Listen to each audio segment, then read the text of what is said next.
For decades, Liverpool looked down at the rest of English football from the top. Well done, Liverpool! If we didn't win, it was a shock. The culture of the club and the city and the power of the support, there was no reason to doubt that this shouldn't go on indefinitely. Then Ferguson arrived and everything changed. During his time, Liverpool spent 30 years in the wilderness watching United collect the trophies. Connected with Manchester United, football is their life. Then the roles reversed. Liverpool rebuilt, they rose, they dominated. They conquered Europe, then they conquered the whole world. Now they've conquered their own country. Champions again! Liverpool! And Manchester United, they watched it all happen, making the same mistakes Liverpool did. Because no one ever believes it could happen to them until it does. The full-time whistle goes. Manchester United have been beaten in Bilbao. Liverpool were the team to beat from the 70s to the late 80s. They were everything a club could dream to be. A production line of trophies, a university of football minds. Across the face of the goal! It's there, Delphi! The culture of the club and the city and the power of the support, there was no reason to doubt that this shouldn't go on indefinitely. A culture that ran deeper than tactics. It was a matter of religion. Bill Shankly built the foundation. The 1966 League Championship was Liverpool's last trophy for 7 years. Shankly stayed loyal to an ageing group of players, and the club paid the price. Bob Paisley perfected it. Joe Fagan and Kenny Dalglish carried the torch of that dominance. And between 1973 and 1990, Liverpool won 11 league titles, 4 European Cups, and became the standard of world football. They didn't just dominate the game, they defined it. At Anfield, football was simple. Inside the boot room, that small smoky office tucked beneath the stands, the next era was always being planned before the current one had even peaked. Continuity was a way of life for them. To play for Liverpool in those days was to belong to something greater than yourself. As one player put it, if you want to be successful and you can play, this is the best place to be. The Red Machine was looking strong, but when that final title came in 1990 under Dalglish, no one believed it would be the last of a generation. A league championship winner for the 8th time, a fantastic record. Because by the end of the 1980s, the warning signs were everywhere. Liverpool were looking like they were headed for a crash. They were just too busy winning to notice. However, complacency has a way of creeping in when winning becomes the new normal. The small details that once built the empire, team desperate for success, started to fade. Every warning sign was being ignored by Liverpool. For example, the Heysel disaster in 1985 isolated English clubs from the European scene. 29th of May 1985, British soccer hooliganism reached its all-time low. Liverpool supporters began a running battle against Italian followers of Juventus at the European Cup final in the Heysel Stadium in Brussels. The financial and tactical revolutions happening abroad went unnoticed. When the Premier League was born in 1992, it ushered in a new world, a world of television money, global audiences, and corporate competition. But while the world evolved, Liverpool didn't adapt. They held on what they had been, and for a while that felt like enough. And while Anfield stared into its history, a new empire was being built 30 miles away. A young Scottish manager was on a crusade, obsessed, relentless, and utterly unafraid of failure. His name was Alex Ferguson. He was ready to wage war on the history of the old guard itself, determined to knock Liverpool off the top, and knock him off he did.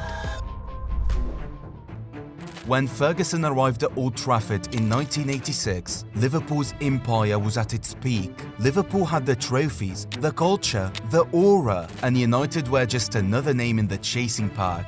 But Ferguson didn't come to compete. He came to end that empire. He spoke about knocking Liverpool off their perch, and for the next 2 decades, that became his obsession. At first it looked impossible. The club he inherited in 1986 was fractured, haunted by inconsistency and the lack of financial stability.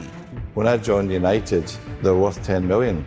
It's now worth 2 billion. How did Sir Alex Ferguson get you to keep coming back every single year, all the teams at Manchester United, and do it again? Kind of like the Manchester we know today, the glory days of Busby and Charlton were long gone, and Liverpool's shadow stretched over every red shirt in England. But Ferguson was ruthless. He tore down what was comfortable and built what was necessary. I would be sitting in my bed, or lying in my bed at night, thinking about ways of motivating players, because if you're at a club or United for 27 years... He overhauled the youth system, demanded standards that no one else dared to, and rebuilt United's culture from scratch, including the city and its people. He didn't just want good players, he wanted believers. And slowly, it began to work. United were slowly finding its feet. Liverpool began to lose theirs. The boot room, once their engine of innovation, had gone quiet. Shankly and Paisley's blueprint was fading, replaced by short-term fixes and boardroom confusion. Graham Souness tried to modernise it too fast, aligning the core that once made Liverpool special. Roy Evans brought flair, but no steel. The Spice Boys generation became more famous for photo shoots than for trophies. United, meanwhile, were evolving. The arrival of Class 92, Beckham, Scholes, Giggs, Neville, Butt gave the club something Liverpool once had. A heartbeat, a sense of unity, a soul born from within. Liverpool were unprepared with the attack from United in the Premier League era. That could be a problem, Cole! This time it's Johnson, that's a good parry! Manchester understood the new world. They moved with it.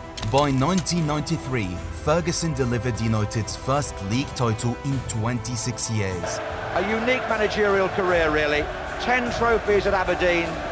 The first man to win the Scottish and then English League championships. The ghosts of Liverpool's dominance were finally laid to rest. What followed was not a dynasty, it was domination. From 1993 to 2013, United won 13 Premier League titles, 2 Champions League titles and numerous domestic cups. They became the new Liverpool, the benchmark, the global symbol, the team everyone wanted to beat. But more than trophies, it was the culture that made them untouchable. Ferguson adapted constantly, changing formations and evolving with the eras, never allowing complacency to take root. Meanwhile, Liverpool's mistakes multiplied. The boardroom turned toxic, ownership changed hands. When Tom Hicks and George Gillett arrived in 2007, their leveraged takeover plunged the club into debt. Rafa Benitez's brilliance couldn't save them from the rot above. Infighting spilled into the press. They had become what they never imagined, a club clinging to the past, hoping history alone could carry them forward. Manchester United continued their dominance. Alex Ferguson managed new egos, the way a conductor manages an orchestra. Paul Ince was sold because of an attitude. Jaap Stam was asked to leave because of a fallout. David Beckham spending too much time with the media because of a posh spice. And even the greatest United captain of all time wasn't spared. While Liverpool wandered, United were a model of power and purpose. Their stadium expanded, their brand exploded, and the fear they inspired became a generational phenomenon. In 2011, when United finally claimed their 19th league title, surpassing Liverpool's long-standing record of 18, it felt symbolic. A torch had officially been passed. Ferguson had done what he promised. He had knocked Liverpool off their perch. And even though it took 25 years, anyone who was watching believed it was well worth the wait. But that's the thing about history. It remembers who wins, but it also remembers who loses. Because just like Liverpool decades before, United began to believe their success was eternal. And when Ferguson retired in 2013, the cycle began again. As Sir Alex Ferguson walked away, he didn't just leave a vacancy, he left a void, a vacuum where identity once lived. For 26 years, Manchester United were modelled after Ferguson. His control, his culture, his conviction. Every decision from the academy to the boardroom carried his fingerprints. And when he was gone, the club suddenly realised something terrifying. They had no idea how to exist without him. David Moyes was handpicked to continue the legacy, but legacy isn't something you inherit, it's something you build. He assumed a fading squad, an aging core, and an empire that thought it was untouchable. Within 10 months, the team they once were evaporated, and the same fans who once celebrated history now lived inside it. The approach to recruitment also changed. Short-term approaches became the new normal. Van Gaal, Mourinho, Solskjaer and Ten Hag all arrived, each bringing something new, but none of them fixed the main problem. Because somewhere along the way, Manchester United stopped being a football club and became a business model. The Glazers, like Hicks and Gillett at Liverpool, saw football as a balance sheet. All they wanted was to extract money out of the brand. They delayed the structural rebuild. They neglected the old infrastructure and made decisions that lacked vision. And what Ferguson once called a football club for the people turned into a commercialized business. And as United desperately searched for an identity, Liverpool quietly found theirs again. This is Anfield's normal one. Jurgen Klopp's first day as Liverpool manager, and the welcome was what you'd expect for something extraordinary. History has a cruel sense of humor. It doesn't just repeat itself, it waits until you're too proud to notice. Liverpool learned that the hard way. Manchester United are still learning. For 30 years, Liverpool wandered through the wilderness, confused, chaotic, clinging to memory. And when they finally rebuilt under Klopp, they did it by confronting their past head-on. They accepted what they had lost and remembered what made them great. In 2010, Fenway Sports Group took over and began the slow process of reconstruction. They studied what went wrong in the past. They built a sporting structure. They hired data analysts, recruitment specialists, and people who understood that success isn't magic, it's a method. Manchester United watched it all unfold. They saw the blueprint, they saw the patience, they saw the reward. And yet, they didn't follow. The same arrogance Liverpool once had, United now carries. The same mistakes Liverpool once made, United now repeats. The same structure Liverpool rebuilt, United is yet to design. But now, something feels different. For the first time in a decade, there's a plan forming, rooted not in image, but in intent. Sir Jim Ratcliffe walked into the mess and saw it for what it is, a club trapped between what it was and what it must be. We have to be patient, and we have a long-term plan. It isn't a light switch, and you can't run a club like Manchester United on knee-jerk reactions to some journalist who goes off on one, every week. He isn't trying to rebuild Ferguson's United, he's trying to build a modern one, structured, sustainable, strategic. And at the center of that vision stands Ruben Amorim, whom Sir Jim Ratcliffe and the Ineos model trust totally. Yeah, I would say Ruben, he needs to demonstrate that he's a great coach over 3 years.